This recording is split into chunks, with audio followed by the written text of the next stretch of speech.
What's good, y'all? Ojas Genetics back again, another video.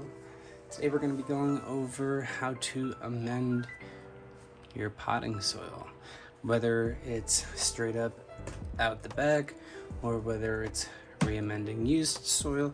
Pretty much the same concept applies.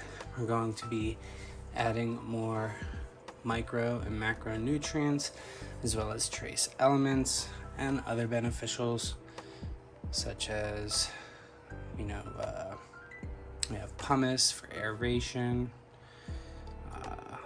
rock phosphate and azomite for trace minerals. We have mycorrhizae. So I'm gonna get into it, but essentially we want to put the life back into the soil, and or if you're just going with some potting soil, maybe you want to amp it up a little bit. So today, that's what we're going to go over. Stay tuned.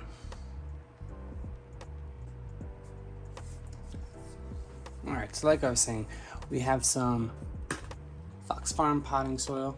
It's not bad, but we're going to amp it up a little bit. And so we also have some used potting soil within here, so we want to give that some more life as well. First thing first, we're going to add some worm castings. Worm castings is a great way to, it's almost like an inoculation for the soil, adds life and bacteria and biology back into the soil. Next, insect frass. Pretty much does the same thing. Insect frass contains a lot of beneficials, one in particular, chitin, which is a great insect repellent, but also a great benefit to the soil biology. We also have neem seed oil. As you can see on the macro numbers here, adds a lot of nitrogen, which we want, but this soil is pretty much going to be for plants that are late veg going into flower. And so with that, we're going to add langbonite, which is high on the potassium numbers there. We're going to add some humic acids in a granular sense. We also use Full Power by BioAg, which is a fulvic humic acid. As I was saying before, azomite along with the rock phosphate, great way to add trace minerals, as well as with the rock phosphate, phosphorus, very high in phosphorus, which is another macronutrient that's important for the flowering stage. And then we have kelp meal along with alfalfa meal. Kelp and alfalfa together are incredible. A lot of benefits to them both. Kelp especially, also providing a lot of trace minerals from the sea. Not sure if anyone's ever heard of C90, but that's another great product for adding trace minerals. I have C90 here as well, which I do use. I highly recommend. Over on this side we have biochar. Biochar has many benefits, as well as adding different kind of microclimates within the soil. And then here we have pumice, all of which is from Build a Soil, here local in Colorado. The pumice is going to add aeration, which is another benefit.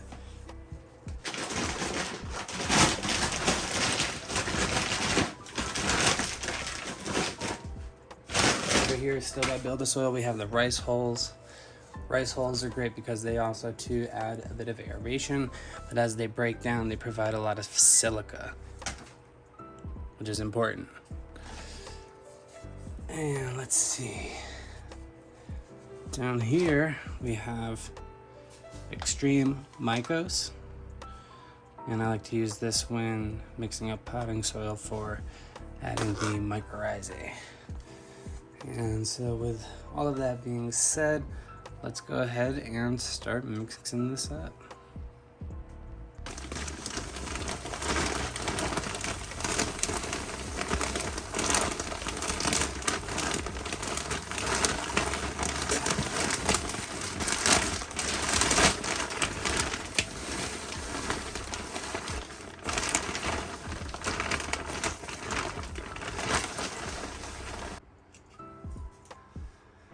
So with the neem seed oil, it was 1/8 to 1/4 quarter cup per gallon. So with that being said, I'm just going to do 3 cups and call it good because this stuff's strong.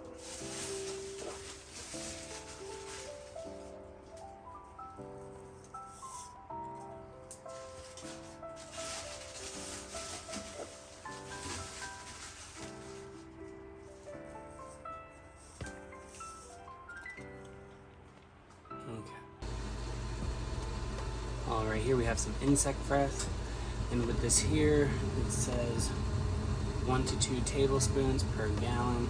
So that's 15 to 30 milliliters. So here I went with about 150 milliliters, and we're just going to sprinkle that in.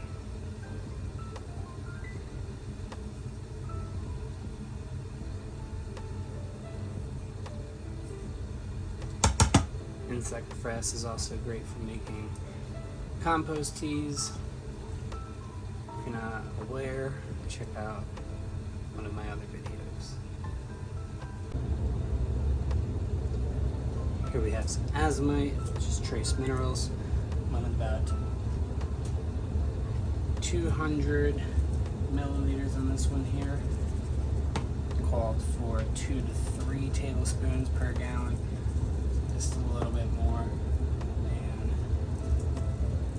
the insect frass. So we'll go ahead and spread that in.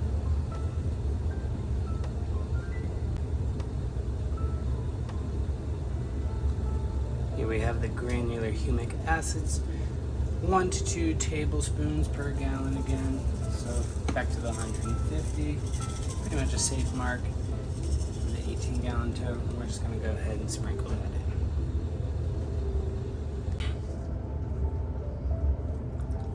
Langbonite also calls for 1 tablespoon per gallon, so we're going to go ahead and sprinkle that in as well. Anything that pretty much calls for 1 to 2, I'm just doing 150, a little bit over. That's going to be about, 1 for every 15, but I'm not really too worried about hitting the mark. There's already some stuff in the Fox Farm potting soil itself, some added nutrients. We're just trying to liven this up a bit, so it doesn't have to be perfect. Alright, here we have the kelp meal. This too calls for 1 to 2 tablespoons per gallon. I actually went with a full cup on this one. Love kelp meal. Can't say enough about kelp meal.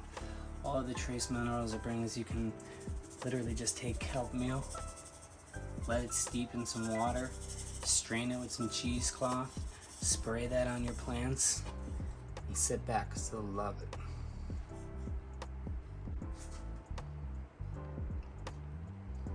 Alright, so here we have the alfalfa meal. The alfalfa calls for 2 to 4 tablespoons per gallon. So we're going to do 2 full cups. And so be careful when laying down the alfalfa meal. It is dusty.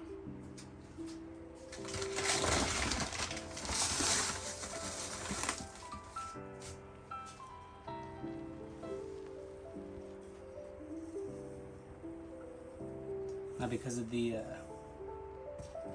synergistic effect that the kelp meal and the alfalfa meal have on one another, I always like to lay them right on top of each other.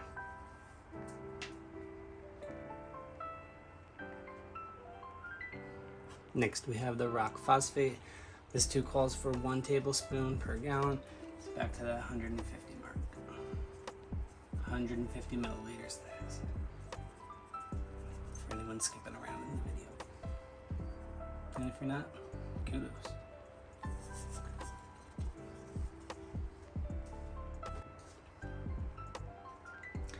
Next, we have the worm castings. These here, it's really your preference. Some people like a heavy ratio. If you read the instructions on the bags, they usually say 1/3. When you're reamending, you can pretty much choose. I like to usually give at least 4 to 8 cups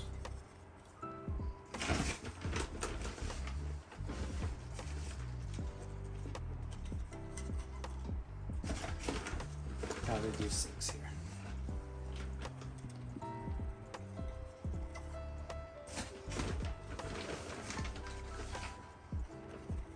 And there's 6 pretty big cups too.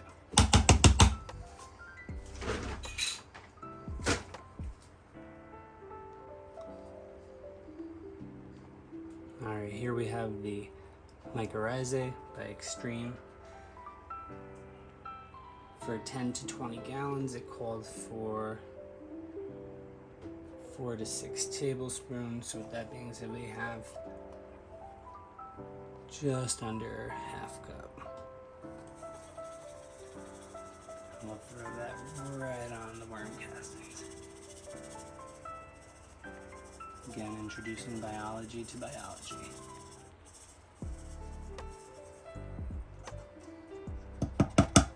Sorry if that's loud.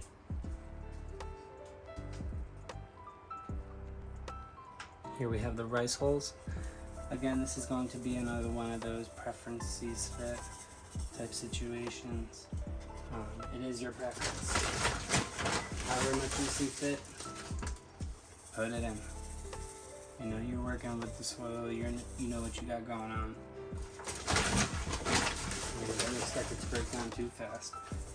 But probably just gonna add 3 cups, call it good.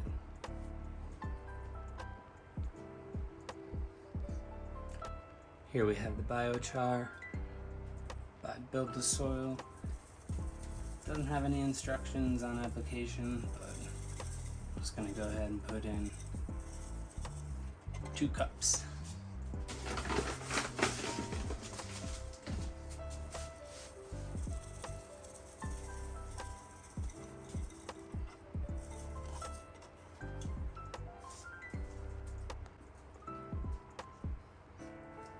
Next we have the pumice. This is to add aeration, also create microclimates. There's already perlite within the Fox Farm, so we're not going to add too much. I'm just going to do 2 cups.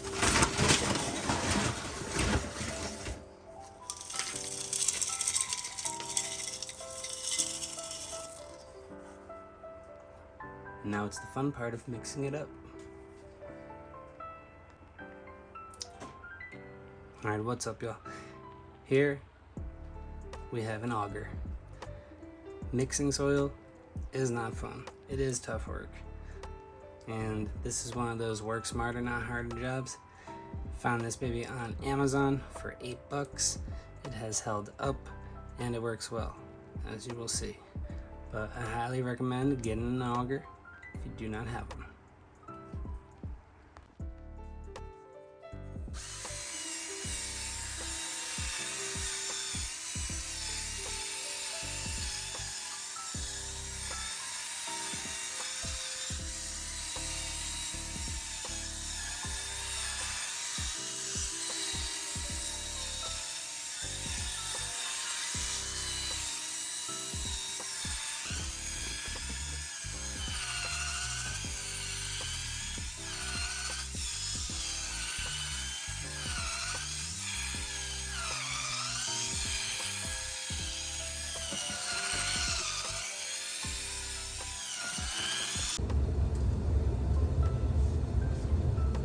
After you have your soil mixed, go ahead and add some water.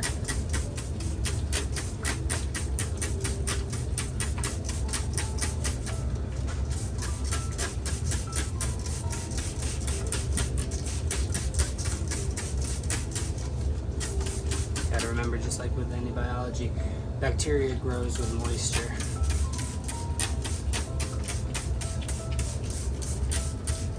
Things dry up, biology also dries up. So we're gonna go ahead and add some more water to this, just make sure that the top layer is moist, so that way it's ready to take on some more water. We're gonna go ahead and water in probably about 4 cups, 5 cups.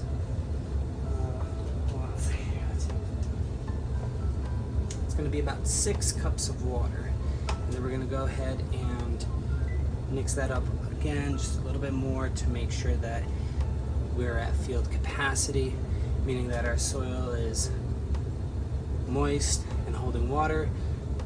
Whereas if we were to grab a handful and squeeze it, we'll get droplets from our hand, but not soaking the soil, so that way when we pick it up, water's just dripping without us even squeezing it. So let's go ahead and add some water.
Alright, and we'll let that sit for a little bit so that way the soil at the bottom can start to wick some of that water down, and then we'll go ahead and mix that up again with the auger.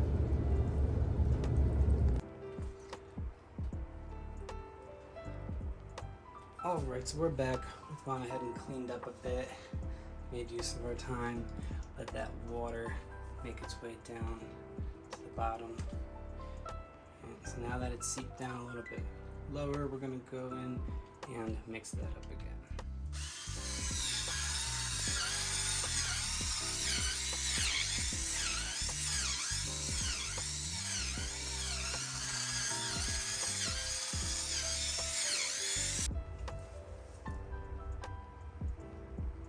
Alright, it's the next day. The lid's been on, it's been sitting, just letting everything reach the same moisture level. Just gonna go in and mix it up a little bit more.